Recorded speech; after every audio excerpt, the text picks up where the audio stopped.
All right, good afternoon once again, everybody. For those of you that were here for the ATAK session, I apologize in advance for the inherent overlap that's about to occur. I'll try to point out as many relevant differences with WinTAK as I can. So again, on my background really quick, my name is Jeremy Friedman. I'm a software developer with Booz Allen. I've been developing WinTAK and ATAK plugins and core for a few years now. Recently started to work on TAKX on the plugin side a little bit as well. So starting off here, this is again, this is just user training. It's not a feature overview of the most recent release. For information pertinent to that, I would suggest going to tak.gov and hitting up the Confluence page as well. So jumping straight into this, one thing I do want to highlight here, if you go to this hamburger menu in the top left on WinTAK, we've got this support page, and there is user manual information in case the person here who asked a question for ATAK. So this is where you find it on WinTAK, and some good 86-page bedtime reading if you want to indulge. And if you have any plugins that are loaded into WinTAK, currently I do not, then you'll find the user manuals there as well if they provide them. So that's just a good resource. And if you want to provide any feedback, Jira is always great and preferable, but if you're connected to a TAKServer, you do have this option is available from that support workflow. It'll bring up a dialog. You can input all the pertinent information to your feedback, and you can send it along. You can attach logs as well through that dialog too. So continuing along here, we've got our import manager. You can import files and directories. And like I mentioned with ATAK, if you have plugins that all handle the same type of file, under the hood it's called import strategy, then you'll be prompted during that import workflow to deconflict and choose which plugin you want to have handle which of those files. So we also have our plugin manager. These are some of the plugins that I have in my plugin directory that I'm not currently loading up. You can see some more detailed information by drilling into this expander here a little bit. You have the option to go into this gear icon and specify where WinTAK should look for your plugins. Plugins come in the form of a WPK, and you can additionally drag and drop them onto the map to load them up as well. And the same goes for the import manager. If you want to import a file, you can just drag and drop it onto the map. In the beginning of my ATAK presentation, I talked about how you can customize your toolbar, and you could do a very similar thing in WinTAK. So let's say that I do not want my alert icon in my default loadout. I have the option of removing it. And if I want to send it off to another separate tab, I can do it like so. I could specify custom tab, and I could create a custom group within that tab, custom group. And once they're added, I can drag the icon into that tab, save it off as a separate layout.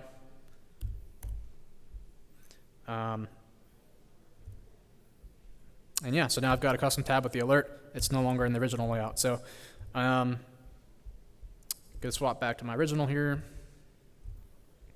And continuing through these options. All right, so we've got clear content. I didn't mention this one on ATAK, but for WinTAK, I just want to note that this is really like a nuke everything type of deal. It's not going to be just a matter of like, it's not equivalent to going to your overlay manager and deleting all your markers.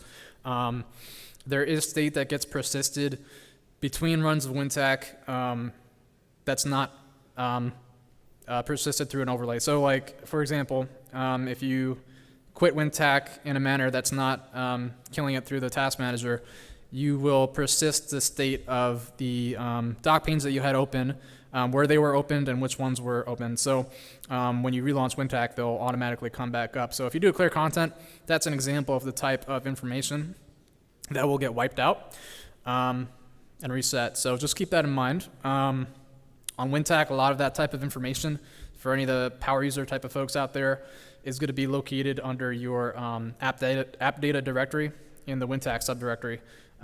So this is an example There's like a config XML in there, and a lot of preferences get persisted via this and some other information. So it's under app data roaming WinTAK, and that whole directory is going to get wiped when you basically do a clear content. So keep that in mind. Let's see. Moving forward here, we also have an about screen. Someone mentioned at the end of the TAKX talk, I think, about accessing developer settings. I believe it's a similar workflow on WinTAK where you need to like come in here, click on it a certain amount of times, and then you'll unlock those developer settings, and that's how you would get access to that code inspector capability on WinTAK as well. So moving forward, we have our overlay manager. There is a separator between the left and right sides that you can adjust your real estate as you need to. And this is where you're going to go to, like all the other tags, toggle your visibility for different map items. You have a multi-select tool in here where you can export and delete content. And we've got our elevation tools here. Like on ATAK, you can show a heat map. If I zoom back out a little bit, you'll notice this widget on the left-hand side. It will show that color altitude association based on your current map view, and you can adjust the intensity and other parameters by modifying these slider values. We've also got a viewshed capability within the elevation tools. You can drop your viewshed marker to show you some pertinent line of sight information. And if I zoom in a little bit here, you will see that viewshed circle, and you can adjust the radius, the intensity of the viewshed circle as well. And as you would expect, if you increase the height above the marker that you want it to originate from, then you'll see more green indicating that you can have a line of sight. So you can also drop contour lines. I'm not going to right now, but this is an example of what the UI would look like for that, for specifying those parameters. For selecting items on the map, you have your lasso options that include ellipse and rectangle. So if I go ahead and drop a few markers, then in mass, really quickly, I can just select a few of them by drawing around them, and then you can, in bulk, do an export or delete on those markers. So moving ahead, we have our maps and favorites. These are the default imagery sets that come with WinTAK. I generally like to run with USGS imagery.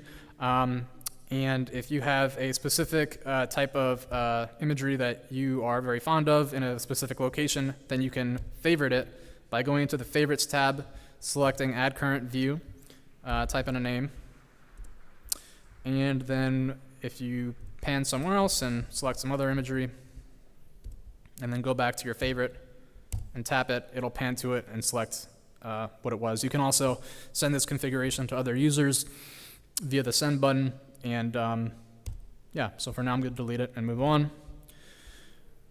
We've got our point dropper.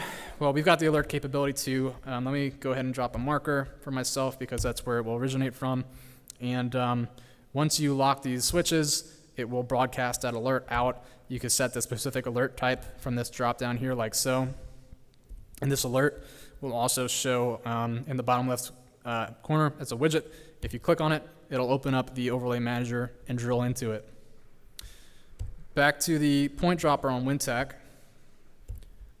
This is where you can drop markers. You've got your unknown, your neutral, your hostile, and your friendlies. And so in WinTAK, you don't need to go into a separate drop down or pane to see the recently added because we've got a little bit more real estate.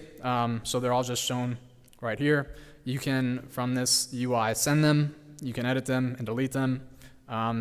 Similar to the workflow in ATAK, if the default type isn't sufficient for your needs, you can change it with this expander. In this case, I'll make an aircraft and drop it down. And if you require more specific subtype, you can go into the details of that marker and go into the type here, and you can drill down as much as you need for something more detailed. There are the default options are the same that you're going to see on ATAK as well. So you can additionally create a sensor marker And like I showed in the ATAK talk, you can drop a field of view cone from it. You're going to have different radial options based on the markers that you select. So the field of view cone here is specific to this type of marker. If you select the 5 cone option, then you can draw an extent for it. And if you go into the details of that marker, you can customize it as needed, specifying the color and the field of view and the direction, things like that. Back to the point dropper, there is a spot map option. These are just colored circles. You can select vehicle models and vehicle outlines. The difference here, so vehicle models are what you get by default, and I'm just going to show a few of them. You have different options for how you want them to appear. You can show them as outline only, or the whole model itself. And if I zoom in a little bit, this is what it will look like. And so if you hold down on WinTAK, if you hold down the right-click button and then pan your cursor, it'll sort of tilt the map directionally like so. And you can also tilt it this way with the slider. So that's another thing you can do. Going back into a top-down view. So one of the things I wanted to mention, I think this is a fairly recent parity feature that we have with ATAK, where you can have on your file system in a specific directory the block files that constitute these vehicle models. And if it's present in the correct location, then this vehicle outlines tab will appear. And so what I have in my app data directory somewhere is the block files under like a test folder, and default I think is just like the root level for this custom folder where those block files reside. And so in this case I have the AH1 block file, and it appears as that subcategory. So it's somewhere here in my app data. So if you have custom vehicle models, you can essentially import them that way through the point dropper tool. So that's a good thing to note. And then we have the same drawing tools, although on WinTAK there is an additional one. So you can draw your polyline, your rectangle, circle, ellipse, freeform, and illustration. Freeform here, just so your tracking is one that when you draw it, it'll automatically close. So right now I'm dragging, and if I release my left click, then it'll automatically close at the end of the process. And there is this manual option as well on WinTAK. So I think this might be a bug or something where there's no content in these buttons, but we'll look into that. But basically, every time you press this button, it's going to add a line, and when you press this button, it'll delete one of them. And it enables you to input manual coordinates to create your own custom polyline. So that's an additional drawing tool option that you will have on WinTAK. The route tool on WinTAK is similar to what you'll see on ATAK. These are the options that you have for creating your route, your color, primary, secondary, tertiary, infill, exfil, etc. And the workflow is similar in that there's a difference in how you create a regular vertice and differentiate with a checkpoint, which is by right-clicking. So if I right-click, it'll be denoted as a checkpoint, and when I finish with the tool, the details automatically appear, and checkpoints will appear as well in this list. Like ATAK, you can set your navigation cues, which I'm going to do here like so, and you can set custom text if you want.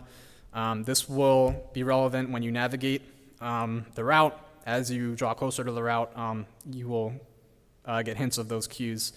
And one of the differences here is that on WinTAK you can also set an attachment, so you can associate images with the checkpoints, and when you're navigating, as you get closer to that checkpoint, there's a preference where you can specify a bubble radius, whereby once you cross that threshold and you get close enough to the checkpoint, a billboard marker will appear over the checkpoint, which is going to show you the image that you attach to it. You can associate remarks with the route, and like I showed during the ATAK demonstration, these can also be hashtags. So in this case, I'm going to put a # and test. And what should happen now is if I go into the overlay manager I'll see this hashtags node and the hashtag test, and there's the item in it. Let me zoom out a bit here. Maybe a little too much. Yeah, so as far as sticky tags, so you don't have to do that automatic or manually for every single map item. There's this hashtags button in the ribbon toolbar at the top, and sticky tag, and then you can add it, and then future content that you generate will have that tag. So if I drop a marker and I drill into its remarks, then we'll see that tag. And I think previously I had another sticky tag in there, so it put them both in there. This is a typical example of what you'll see in the marker's details. You'll get a dialog that allows you to change the coordinates. We used to have an address option in here. That got removed. I think that service is just the API we were using for that is no longer available to us, but more to come on that potentially. And yeah, so moving on, similar to ATAK, you've got a geofence option, and this can be applied to any closed shape. It's not only core that can leverage it. Under the hood, it's something that gets specified in COT. And so if I have a circle or any closed shape, you go into its radial, and you'll see this geofence option. You select it, and you have the option to set to specify when the alert should occur for a crossing of the geofence. So you can set it to apply on entry or exit or both. In this case, I'll do both. You can have the monitor set to a very specific type of marker or everything. In this case, I'll keep on everything. And here's that elevation range that you can apply as well. In this case, I'm not going to touch it. I'm just going to create my geofence. And you'll get a toast message in the bottom right that says monitoring one item for the geofence. Probably shouldn't say any items because, well, it might be because there's an item close enough to it, so that might be why. But if I move this hostile into it, then I should get an alert. So now in the widget here, I see two alerts, one from the previous emergency beacon that I dropped, and the other one is for the geofence. And if I click on the widget, it'll drill into the overlay manager, and you can get more details on what happened. So in this case, it'll tell you if it was an entry or exit, who it was, and what time. You can also drop a CASEVAC. I'm not going to go into details on all the form options, but you have them all here, and you customize them by clicking on them and selecting options via the drop-downs or inputting the text entry here. You have the go-to tool for quickly panning to locations on the map. You can choose any of these location formats that you would like. There's the data package tool. Similar workflow to ATAK. If you're connected to a ATAK-Server, you have the option to download existing packages from the server. It's going to do a query for them, and then you'll see a list of all the available packages, their size, the creator, when they were published, and you can sort and filter them as needed. If you click on these buttons here, it'll do an ascending and then a descending sort by that option. So if I want to create a data package, the workflow would be to build it like that. And then you have different options for how you want to add items to the data package. You can add not just map items, but files as well.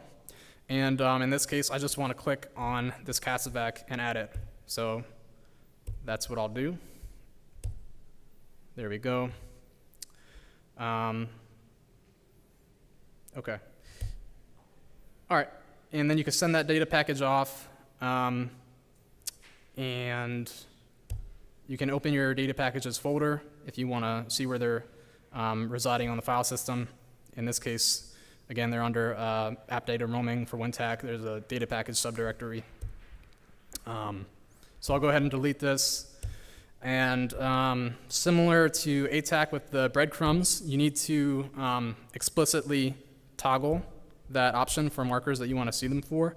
I guess for CASEVAC, it wouldn't necessarily make a ton of sense to have that option, so it's not here. But if I want to go to my hostile marker, let me just delete this circle. If I go to my hostile marker, then there's going to be this breadcrumb option in the radial. Similar to ATAK, you have the option to drill into the submenu indicated by this blue highlight. So if you click on it, you get the submenu options. In this case, it's a track history shortcut. So now I want to see breadcrumbs for this hostile as he moves. So I'm going to relocate him, and I will get these breadcrumbs. There is a setting where you can specify, I believe, a cap on the amount of breadcrumbs that you see, so that if you have too many marker movements and tracks, it's going to clutter your screen. So you can specify a cap on that, and I'm not sure if it's inherent to that setting or an explicit setting elsewhere, but it'll change the opacity of older tracks, so you're only seeing the most relevant ones most clearly. I accidentally fat-fingered that neutral. Let me clear it out. Okay. As far as other radial options, you have other options for how you want to move the marker. You don't have to right-click it like I was. You can also use the Find Adjust tool. Similarly to ATAK, you're going to get this crosshair that you can just drag the map with, and at the end of that movement, it'll drop the marker at the new location. You can set a range and bearing line from the originating from the position of the marker. Typically at the 5 o'clock position for these radials, you're always going to have your details radial at the bottommost portion. You'll be able to delete it. In this case, we also have polar coordinate entry as an option, which gives you the ability to specify a range and bearing at which point, at the end of which there should be a marker dropped, if you choose that instead of just creating a line. So in this case, I'm going to choose at 90 degrees, 500 meters, I want to see a range and bearing line with a point at the end of it.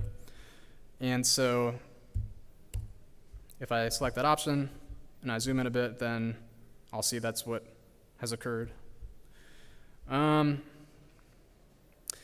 think that's most of what I wanted to cover. There's also settings here that I didn't really go over. One handy one is under control preferences for WinTAK specifically. If you need a little more real estate, the one at the top, show taskbar when maximized, that's on by default, but it doesn't have to be. So you have that option. The other preferences, you've got the ability to change your call sign at the top, your team, your role. If you drill into that a little bit more, you'll be able to change your reporting preferences, so how often you're broadcasting, your position over the network, that type of thing. You can change your GPS preferences. Network preferences is for managing your TAKServer configurations. Tool preferences are settings related to everything you see at the top out of the box with WinTAK, and that's also where all the plugins that implement preferences, implement settings, and you have loaded. That's where they're going to show up. And yeah, one other thing I wanted to mention for WinTAK developers is we have something called a master details pane, I believe it is, under the hood, and we expose this out for your use. And what it is, if you go into a pane, I don't think I covered chat in WinTAK, but if you go into a pane and you expand it wide enough and you have content selected, then it's not going to show the chat portion over 100% of your real estate in that doc pane. It's going to break it up for you. So if you minimize the doc pane a little bit, then it just reverts back to showing only the details. But yeah, so that's something that you can leverage. I've personally used it in a few of my plugins, and just thought it would be a nice thing to mention. There's also a setting in here, I believe this is specific to WinTAK, where these presets for your chat options, you don't have to have them available by default. There's a setting where you can make them go away. That's pretty recent. I think the use case there was that someone had their pane undocked and minimized in a way that they didn't really have a lot of real estate to work with, and it was just clogging up their chat window. So that's something that you can hide now. Yeah, and there's not as much time with the WinTAK portion, so we've only got a few minutes, so I think this might be a good point to ask for questions, if anybody has any.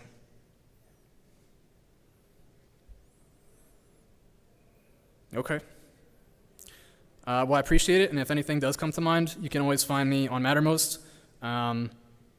And if you could find me before this wraps up today, please do. So thank you guys.